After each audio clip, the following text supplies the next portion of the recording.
આપણે એક વિડીયોમાં જોયું કે રાસાયણિક બંધન અને આણ્વિક રચના. તો રાસાયણિક બંધન, પરમાણુઓ વચ્ચે રાસાયણિક બંધન કેવી રીતે થાય એના માટેના કોસેલ અને લુઈસના અભિગમ છે. કોસેલ અને લુઈસ નામના વૈજ્ઞાનિકો કંઈક કહેવા માંગે છે આપણને કે પરમાણુઓ વચ્ચે રાસાયણિક બંધન કેવી રીતે થાય છે.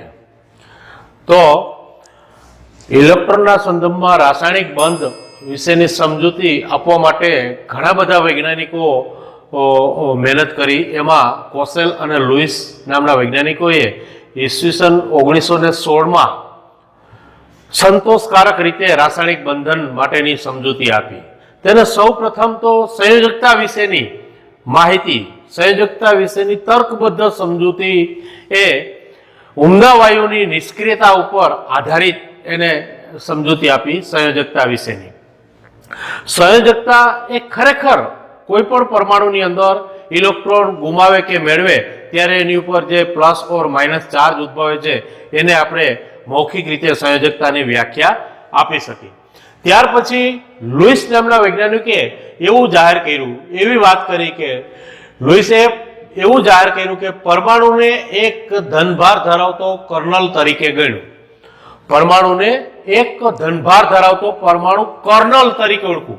તો ખરેખર કર્નલ એ છે શું? તો સામાન્ય રીતે હું અહીંયા એક પરમાણુ લઉં છું. આ પરમાણુ છે, આ એનું કેન્દ્ર છે, આ એની ગઈકાલે આપણે વાત કરી તેમ કક્ષાઓ રહેલી છે. તો પરમાણુ કેન્દ્ર અને એની અંદર સંપૂર્ણ ભરાયેલી કક્ષા સુધીનો વિસ્તાર ધનભારિત પરમાણુ કર્નલ તરીકે. દાખલા તરીકે અહીંયા પહેલી કક્ષા ઇલેક્ટ્રોનથી સંપૂર્ણ ભરાયેલી છે, બીજી કક્ષા ઇલેક્ટ્રોનથી સંપૂર્ણ ભરાયેલી છે. તો કેન્દ્ર સહિતનો સંપૂર્ણ ભરાયેલી કક્ષા સુધીનો વિસ્તાર એને ધનભારિત પરમાણુ કર્નલ તરીકે ઓળખવામાં આવે છે. કર્નલ તરીકે ઓળખવામાં આવે છે.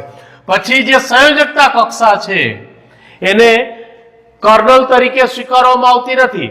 કર્નલ એટલે આટલો જ વિસ્તાર, કેન્દ્ર અને અંદરની કક્ષામાં રહેલા ઇલેક્ટ્રોન. અંદરની કક્ષા એટલે જે કક્ષામાં ઇલેક્ટ્રોન સંપૂર્ણ ભરાયેલા છે તે, અને બાહ્યતમ કક્ષામાં જે અપૂર્ણ ઇલેક્ટ્રોન છે, જે અર્ધપૂર્ણ ભરાયેલી કક્ષાઓ છે તેને આપણે સંયોજકતા કક્ષા તરીકે ઓળખીએ છીએ, અને એની અંદર રહેલા ઇલેક્ટ્રોનને સંયોજકતા ઇલેક્ટ્રોન કહેવામાં આવે છે. તો આ કર્નલ વિશેની વાત કરી. લુઈસે સૌપ્રથમ પરમાણુને એક ધનભાર ધરાવતો કર્નલ તરીકે ગણ્યું અને બાહ્યતમ કોષમાં વધુમાં વધુ 8 ઇલેક્ટ્રોન સમાઈ શકે. એટલે છેલ્લી કક્ષામાં એને એમ કીધું કે વધુમાં વધુ 8 ઇલેક્ટ્રોન સમાઈ શકે. આ 8 ઇલેક્ટ્રોન છે એ સમઘનના 8 ખૂણા ઉપર ગોઠવાયેલા હોય. હવે દાખલા તરીકે પરમાણુ કર્નલ આ કહી દીધો. દાખલા તરીકે આપણે વાત કરી કે સોડિયમ. તો સોડિયમનો પરમાણુ ક્રમાંક 11 છે. એની ઇલેક્ટ્રોન રચના 1s2 2s2 2p6 3s1 થાય. તો હવે આ વિસ્તાર તો આ કક્ષાઓ તો ઇલેક્ટ્રોનથી સંપૂર્ણ ભરાયેલી છે. આ નિષ્ક્રિય વાયુ જેવી ઇલેક્ટ્રોન રચના હિલિયમની પ્રાપ્ત થઈ. આ બીજા નંબરની કક્ષા પર ઇલેક્ટ્રોનથી સંપૂર્ણ ભરાયેલી છે એટલે ધનભારિત પરમાણુ કર્નલમાં આવે. અને 3s1 નો અર્ધપૂર્ણ કક્ષામાં ભરાયેલો ઇલેક્ટ્રોન છે, જે આપણને લુઈસ એમ કહે છે કે કર્નલની આજુબાજુ સમઘનના 4 ખૂણા ઉપર ગોઠવાયેલો હોય છે. તો કેવો સમઘન હોય? આ પ્રકારનો સમઘન તમે દોરી શકો. હવે એના 8 ખૂણા, 8 ખૂણા ઉપર સંયોજકતા કક્ષામાં રહેલો ઇલેક્ટ્રોન કેવી રીતે ગોઠવાય? તો જો આ 1 ખૂણો, આ 2, આ 3, આ 4, આ 5, આ 6, આ 7 અને આ 8, આવી રીતે સંયોજકતા કક્ષામાં રહેલો ઇલેક્ટ્રોન જે કર્નલની આજુબાજુ સમઘનના 8 ખૂણા ઉપર આવી રીતે ગોઠવાઈ શકે. આવું લુઈસ નામના વૈજ્ઞાનિકે જાહેર કર્યું કે સમઘનના 8 ખૂણા ઉપર આવી રીતે પરમાણુઓ ગોઠવાઈ શકે. આથી લુઈસે પ્રતિપાદિત કર્યું કે, જાહેર કર્યું કે પરમાણુ જ્યારે રાસાયણિક બંધથી જોડાયેલો હોય ત્યારે સ્થાયી અષ્ટક રચના પ્રાપ્ત કરે છે. પરમાણુ જ્યારે રાસાયણિક બંધથી જોડાયેલો હોય ત્યારે સ્થાયી અષ્ટક રચના પ્રાપ્ત કરે છે. એટલે 8 ઇલેક્ટ્રોન પૂર્ણ કરે છે. જ્યારે એ 8 ઇલેક્ટ્રોન પૂર્ણ કરે ત્યારે જ એની પાસે સ્થાયી અષ્ટક રચના પ્રાપ્ત થાય ત્યારે જ પરમાણુમાંથી અણુ બને. આપણો મુખ્ય મુદ્દો છે કે બધા જ પરમાણુઓ એકબીજા સાથે રાસાયણિક બનથી જોડાઈને અણુ બની શકતા નથી. તો આ કોસેલ અને લુઈસ નામના વૈજ્ઞાનિકો એ કહેવા માંગે છે કે કયા પ્રકારના પરમાણુઓ એકબીજા સાથે કયા પ્રકારના બંધનથી, કેવા રાસાયણિક બંધનથી, કેવા પ્રકારનું સંયોગીકરણ થઈ અને અણુ બને છે. તો એક વાત આપણને એવી જાણવા મળી કે સ્થાયી અષ્ટક રચના પ્રાપ્ત કરે છે. તો સ્થાયી દાખલા તરીકે વાત કરવામાં આવે છે કે સોડિયમ અને ક્લોરીનની વાત કરવામાં આવે છે. વિદ્યાર્થી મિત્રો, કોઈ પણ પરમાણુ હોય તો એને જ્યારે એ નિષ્ક્રિય વાયુ જેવી ઇલેક્ટ્રોન રચના પ્રાપ્ત કરે ત્યારે એ સ્થાયી અષ્ટક રચના પ્રાપ્ત કરે છે અને ત્યારે એ બે પરમાણુ એકબીજા સાથે રાસાયણિક સંયોગીકરણ થઈ અને અણુ બને છે. દાખલા તરીકે હું સોડિયમની વાત કરું તો 1s2 2s2 2p6 અને 3s1 આ એની ઇલેક્ટ્રોન રચના થઈ. આ નિષ્ક્રિય વાયુ જેવી ઇલેક્ટ્રોન રચના થઈ. 6 નિયોન જેવી ઇલેક્ટ્રોન રચના પ્રાપ્ત થઈ ગઈ. હવે એની બાહ્યતમ કક્ષામાં એક ઇલેક્ટ્રોન રહેલો છે. તો સ્વાભાવિકપણે મેં ગઈકાલે કીધું હતું કે આખા આવર્ત કોષ્ટકની અંદર, આખા બ્રહ્માંડની અંદર કોઈ પણ તત્વ અથવા કોઈ પણ પ્રાણી, જીવજંતુ વગેરે હંમેશા પ્રકૃતિના નિયમ પ્રમાણે સ્થિર થવાનો પ્રયત્ન કરે છે. તો અહીંયા સોડિયમને સ્થિર થવું હોય તો એની છેલ્લી કક્ષામાં રહેલો એક ઇલેક્ટ્રોન એ ગુમાવે. છેલ્લી કક્ષામાં રહેલો એક ઇલેક્ટ્રોન ગુમાવે એટલે નજીકના નિષ્ક્રિય વાયુ નિયોન જેવી ઇલેક્ટ્રોન રચના પ્રાપ્ત થાય.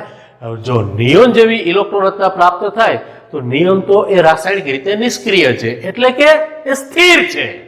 એને પોતાની રીતે ઇલેક્ટ્રોન ગુમાવવાની જરૂર નથી, ઇલેક્ટ્રોન મેળવવાની જરૂર નથી. તો અહીંયા દાખલા તરીકે આમ જુઓ, સોડિયમ એક ઇલેક્ટ્રોન ગુમાવે અને નજીકના નિષ્ક્રિય વાયુ જેવી ઇલેક્ટ્રોન રચના પ્રાપ્ત કરી. અહીંયા હિલિયમ આમ એની ઇલેક્ટ્રોન રચના લખી શકો 2s2 2p6 3s1 અને અહીંયા ખાલી નિયોન થઈ ગયું, 10 ઇલેક્ટ્રોન નિયોન, એક ઇલેક્ટ્રોન ગુમાવી લઈ ગયો. હવે આ પોઝિટિવ ચાર્જ વાળો સોડિયમ આયન બન્યો, તટસ્થ પરમાણુમાંથી આયન બન્યો જેનું આયુષ્ય ક્ષણિક હોય, એ ઝડપથી બીજા કોઈ આયન સાથે આકર્ષણ બળથી જોડાઈ જાય છે. તો આપણને અહીંયા Na અને Cl ની વાત કરવામાં આવી છે. તો Cl નો પરમાણુ ક્રમાંક 17 છે. એની ઇલેક્ટ્રોન હતા 1s2 2s2 2p6 3s2 અને 3p5. જો આ નિયોન સુધીની ઇલેક્ટ્રોન રચના પ્રાપ્ત થઈ ગઈ. હવે છેલ્લી કક્ષા કે જે p કક્ષક કહેવાય, p કક્ષક 3 પ્રકારની હોય, px py અને pz. દરેક કક્ષકમાં 2 ઇલેક્ટ્રોન સમાય એ પ્રમાણે જોઈએ તો p કક્ષકમાં 1 ઇલેક્ટ્રોનની જરૂરિયાત છે. એટલે એનો અર્થ એવો થયો કે ક્લોરીનને નજીકના નિષ્ક્રિય વાયુ જેવી ઇલેક્ટ્રોન રચના પ્રાપ્ત કરવી હોય તો 18મા ક્રમે આર્ગોન આવે, જે નિષ્ક્રિય વાયુઓનો સમૂહ છે. 18મો સમૂહ helium, neon, argon, krypton, xenon, radon. તો એમાં આના પછીનું તત્વ આર્ગોન છે એ રાસાયણિક રીતે નિષ્ક્રિય છે કે જેની છેલ્લી કક્ષા ઇલેક્ટ્રોનથી સંપૂર્ણ ભરાયેલી છે અને સ્થાયી છે. તો આ ક્લોરીન છે એ હંમેશા એક ઇલેક્ટ્રોન મેળવી અને નજીકના નિષ્ક્રિય વાયુ જેવી ઇલેક્ટ્રોન રચના પ્રાપ્ત કરવા પ્રયત્ન કરે છે. તો નજીકનો નિષ્ક્રિય વાયુ આર્ગોન છે, તો આ ક્લોરીન છે એ એક ઇલેક્ટ્રોન મેળવી અને Cl માઇનસ ચાર્જ ઉદ્ભવે. એની ઉપર ઇલેક્ટ્રોન, ક્લોરીન પરમાણુ છે તટસ્થ પરમાણુ છે, એક ઇલેક્ટ્રોન મેળવો એટલે માઇનસ ચાર્જ, એની ઉપરનો વીજભાર વધ્યો. અને રસાયણ શાસ્ત્રમાં વીજભાર ઘટે તો પ્લસ વડે દર્શાવવામાં આવે છે અને વીજભાર વધે તો માઇનસ વડે દર્શાવવામાં આવે છે. આ ક્લોરીન આયન થયો અને આ આર્ગોન જેવી ઇલેક્ટ્રોન રચના પ્રાપ્ત કરી આને. અને ક્લોરીનની ઇલેક્ટ્રોન રચના અહીંયા આપણે જે બતાવી છે નિયોન 3s2 3p5 આ પ્રમાણે આ નજીકના નિષ્ક્રિય. હવે સોડિયમ અને ક્લોરીનની વાત કરવામાં આવે છે. જો આ આયન પણ નિષ્ક્રિય વાયુ જેવી ઇલેક્ટ્રોન રચના પ્રાપ્ત કરી, ક્લોરીન આયન પણ નજીકના નિષ્ક્રિય વાયુ જેવી ઇલેક્ટ્રોન રચના પ્રાપ્ત કરી, તો Na+ અને Cl-. આવી રીતે મીઠાનો સોડિયમ ક્લોરાઇડનો અણુ બને, કારણ કે ધનભાર અને ઋણભાર વચ્ચે હંમેશા આકર્ષણ બળ થાય. એ સામાન્ય પ્રકૃતિનો નિયમ છે. સામાન્ય રીતે પ્રકૃતિનો નિયમ છે કે કોઈ પણ પોઝિટિવ અને નેગેટિવ ચાર્જ વચ્ચે આકર્ષણ બળ થાય. તો આવી એક વાત કરવામાં આવી હતી કે એમનું ઇલેક્ટ્રોન અષ્ટક પૂર્ણ થાય. આ ક્લોરીનની બાહ્યતમ કક્ષામાં જુઓ 7 ઇલેક્ટ્રોન છે. 1 ઇલેક્ટ્રોન મેળવે એટલે 8 ઇલેક્ટ્રોન થાય, એટલે 8 ઇલેક્ટ્રોન થયા સંયોજકતા કોષમાં, બાહ્યતમ કોષમાં, એટલે ઇલેક્ટ્રોન અષ્ટક પૂર્ણ થયું એમ કહેવાય.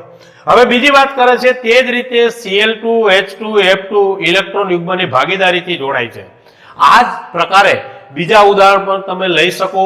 Cl2 H2 F2 વગેરે અણુઓ જે બને છે તે ઇલેક્ટ્રોન યુગ્મની ભાગીદારી કરી હિલિયમ એ અપવાદ છે. હિલિયમ સિવાયના અણુઓ જે બને છે તે 8 H2 ના આવે અપવાદ તરીકે.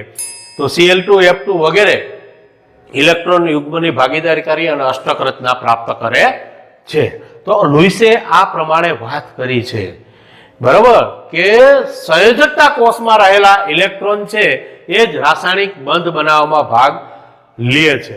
હવે એના પછીનો મુદ્દો છે લુઈસ સંજ્ઞાઓ. અણુની રચનામાં માત્ર બાહ્ય કોષના જ ઇલેક્ટ્રોન રાસાયણિક બંધનમાં ભાગ લે છે. અંદરની કક્ષામાં રહેલા ઇલેક્ટ્રોન રાસાયણિક બંધનમાં ભાગ લેતા નથી.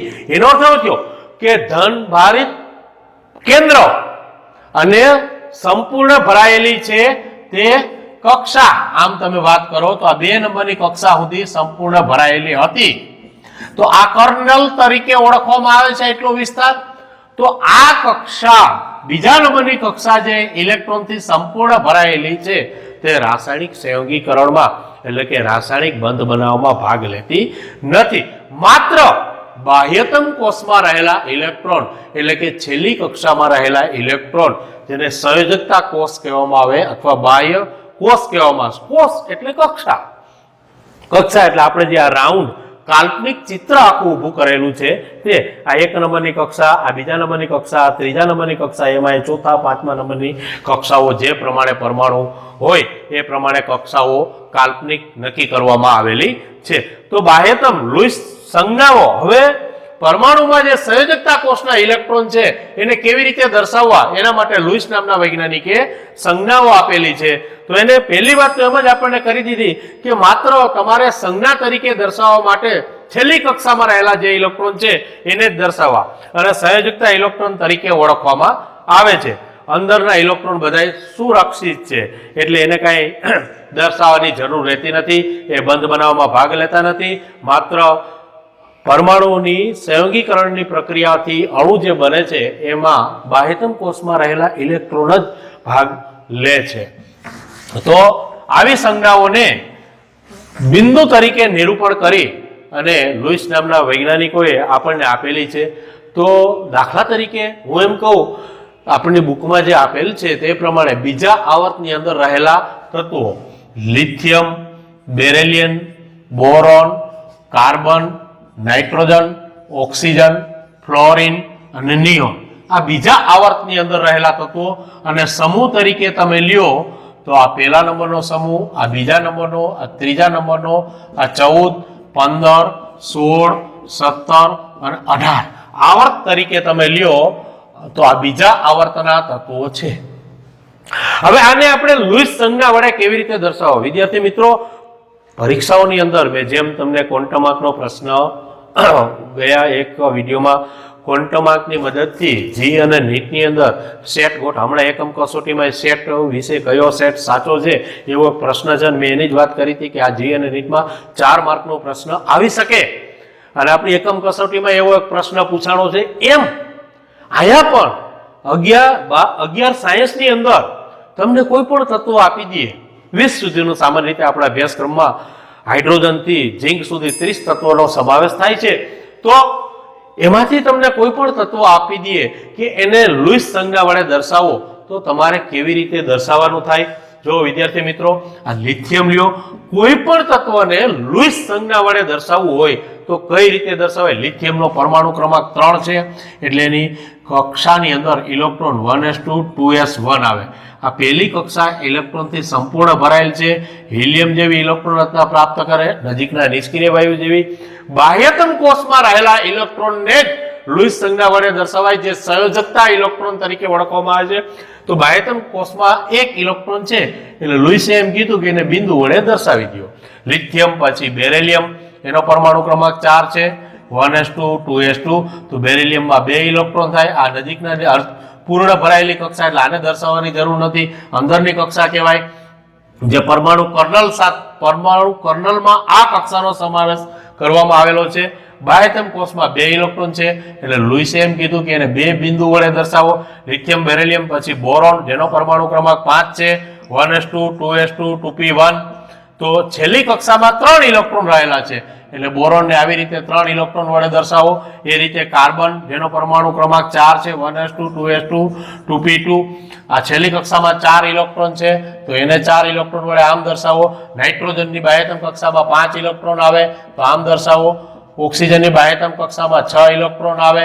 ફ્લોરિનની બાહ્યતમ કક્ષામાં 7 ઇલેક્ટ્રોન આવે અને નિયોનની બાહ્યતમ કક્ષામાં 8 ઇલેક્ટ્રોન આવે. જો વિદ્યાર્થી મિત્રો આપણને વાત કરી હતી કે સંયોજકતા ઇલેક્ટ્રોન વધુમાં વધુ બાહ્યતમ કોષમાં 8 ઇલેક્ટ્રોન સમાઈ શકે. આયા 18મો સમૂહ એ આવર્ત કોષ્ટકનો છેલ્લો સમૂહ છે. નિષ્ક્રિય વાયુઓ છે એની બાહ્યતમ કક્ષામાં 8 જ ઇલેક્ટ્રોન આવે. ઇલેક્ટ્રોન રચના, હવે દાખલા તરીકે હું નિયોનની ઇલેક્ટ્રોન રચના લખું તો 1s2 2s2 2p6 3s2 અને 3p6. જો આ 8, પહેલા નંબરની કક્ષા સંપૂર્ણ ઇલેક્ટ્રોનથી ભરાયેલી છે, બીજા નંબરની કક્ષા ઇલેક્ટ્રોનથી ભરાયેલી છે, ત્રીજા નંબરની કક્ષા પણ ઇલેક્ટ્રોનથી સંપૂર્ણ ભરાયેલી છે. અને જો છેલ્લી કક્ષા, આ છેલ્લી કક્ષા ત્રીજા નંબરની કક્ષા 8 ઇલેક્ટ્રોન થયા. તો આગળનો મુદ્દો આપણને એમ જ કહેવા માંગે છે કે આ સમઘનના ચારેય ખૂણા ઉપર 8 એક એક કરીને સમઘનના 8 ખૂણા ઉપર એક એક ઇલેક્ટ્રોન ગોઠવાઈ શકે અને બાહ્યતમ કોષમાં વધુમાં વધુ 8 ઇલેક્ટ્રોન સમાઈ શકે. એ વાક્ય રચના છે અહીંયા સાબિત થાય છે કે નિયોનની બાહ્યતમ કક્ષામાં 6 ને 2 8 ઇલેક્ટ્રોન જ સમાઈ શકે. તો લુઈસે આપણને આ જ વસ્તુ સમજાવી છે કે આવર્ત કોષ્ટકની અંદર રહેલા કોઈ પણ તત્વને જો તમારે બિંદુ નિરૂપણ સંયોજકતા કોષના ઇલેક્ટ્રોન વડે દર્શાવવું હોય તો આવા ટપકા વડે બિંદુ કરી અને દર્શાવી શકાય. તો આવા ઇલેક્ટ્રોનને લુઈસે સંયોજકતા ઇલેક્ટ્રોન તરીકે ઓળખવામાં આવે છે એમ કીધું, સંયોજકતા ઇલેક્ટ્રોન તરીકે. હવે એક છેલ્લો મુદ્દો ભણીએ પછી એક બીજો વિડીયો આવશે. લુઈસ સંજ્ઞાની સાર્થકતા. જે બિંદુ છે તે સંયોજકતા ઇલેક્ટ્રોનની સંખ્યા દર્શાવે છે. વિદ્યાર્થી મિત્રો એ જ આપણે ભણ્યા કે સંયોજકતા ઇલેક્ટ્રોન અર્ધપૂર્ણ ભરાયેલી કક્ષકમાં રહેલા ઇલેક્ટ્રોન, જેને આપણે સંયોજકતા ઇલેક્ટ્રોન કહીએ છીએ, તે ઇલેક્ટ્રોનની સંખ્યા દર્શાવે છે. આ જે બંધ બનાવવામાં વપરાય છે, જેને સમૂહ સંયોજકતા તરીકે ઓળખવામાં મદદ કરે છે. હવે વિદ્યાર્થી મિત્રો આ આવર્ત કોષ્ટક છે, મેડમના વિડીયો આવે છે. આવર્ત કોષ્ટક જે મેન્ડલિપ નામના વૈજ્ઞાનિકે રજૂ કરેલું છે, ઘણા બધા વર્ષોને અંતે આવર્ત કોષ્ટક જે રજૂ થયું છે, ઘણી બધા વૈજ્ઞાનિકોનો એમાં ફાળો છે. તો આવર્ત કોષ્ટકમાં 7 આવર્ત અને 18 સમૂહમાં વર્ગીકૃત કર્યો છે આવર્ત કોષ્ટકને. તો એમાં આ ઊભી લાઈનો જે છે તે સમૂહ તરીકે દર્શાવવામાં આવે છે. આવર્ત કોષ્ટકની અંદર આ બધી ઊભી લાઈનો છે. પ્રથમ આવર્ત હાઇડ્રોજનનો છે. બીજા આવર્તના તત્વો અહીંયા lithium beryllium boron carbon nitrogen oxygen fluorine અને નિયોન. આ બધા બીજા આવર્તના તત્વો છે. એ જ રીતે sodium magnesium aluminium silicon phosphorus sulphur chlorine argon potassium ને કેલ્શિયમ. આવી રીતે ત્રીજા આવર્તના તત્વો, ચોથા આવર્તના તત્વો, આ બધા એના ગુણધર્મો પણ એક સરખા જોવા મળશે. હવે આપણે જે અહીંયા વાત કરવામાં આવી છે સાર્થકતા શું કહેવા માંગે છે કે સમૂહની સંયોજકતા, પહેલા સમૂહની અંદર રહેલા તત્વોની બધાની સંયોજકતા એટલે કે એની બાહ્યતમ કક્ષામાં રહેલા ઇલેક્ટ્રોન એક સમાન હોય, બીજા સમૂહમાં એક સમાન, ત્રીજા સમૂહમાં, 13મા સમૂહમાં અપ ટુ 18મા સમૂહમાં બધા જ તત્વોની સંયોજકતા કક્ષામાં સમાન ઇલેક્ટ્રોન રહેલા હોય. દાખલા તરીકે સોડિયમ, સમૂહ 1 ની અંદર કેટલા તત્વો આવે છે? 7 તત્વો. લિથિયમ, સોડિયમ, પોટેશિયમ, રૂબેડિયમ, સીઝિયમ ને ફ્રાન્સિયમ. આ સમૂહ 1 ના તત્વો છે. લિથિયમ, સોડિયમ, પોટેશિયમ, રૂબેડિયમ, સીઝિયમ અને ફ્રાન્સિયમ. આ સમૂહ 1 ના તત્વો છે. સમૂહ એકના તત્વો છે આ બધા lithium, sodium, potassium, rubidium, caesium, francium બધામાં બાહ્યતમ કોષમાં એક એક ઇલેક્ટ્રોન રહેલો છે એટલે એક એક ઇલેક્ટ્રોન ગુમાવવાની વૃત્તિ ધરાવે છે એટલે એની સંયોજકતા +1 થાય. બધા જ તત્વોની સંયોજકતા કેટલી થાય?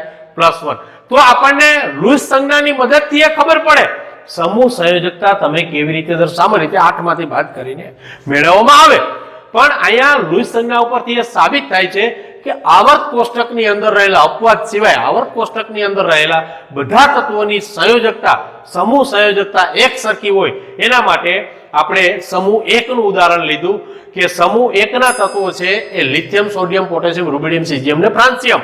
આ બધા જ તત્વોની સંયોજકતા +1 છે કે એની બિંદુ નિરૂપણની અંદર બાહ્યતમ કોષમાં એક એક ઇલેક્ટ્રોન રહેલો છે.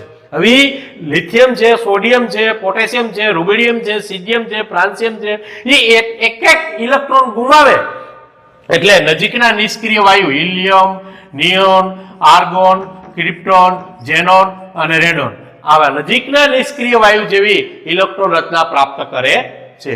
વિદ્યાર્થી મિત્રો, આવર્ત કોષ્ટકની અંદર રહેલું કોઈ પણ તત્વ ઇલેક્ટ્રોન ગુમાવી અથવા મેળવીને નજીકના નિષ્ક્રિય વાયુ જેવી ઇલેક્ટ્રોન રચના પ્રાપ્ત કરીને એટલે કે સમૂહ 18 માં રહેલા તત્વો જેવી ઇલેક્ટ્રોન રચના પ્રાપ્ત કરીને હંમેશા સ્થિર થવાનો પ્રયત્ન કરે છે.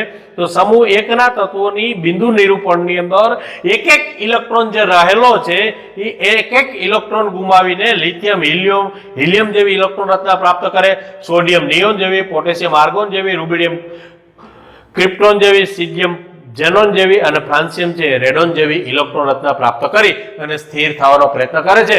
તો લુઈસ સંજ્ઞા આપણને ઘણું બધું કહી જાય છે જે આગળના અભ્યાસક્રમમાં ખૂબ જ ઉપયોગી છે.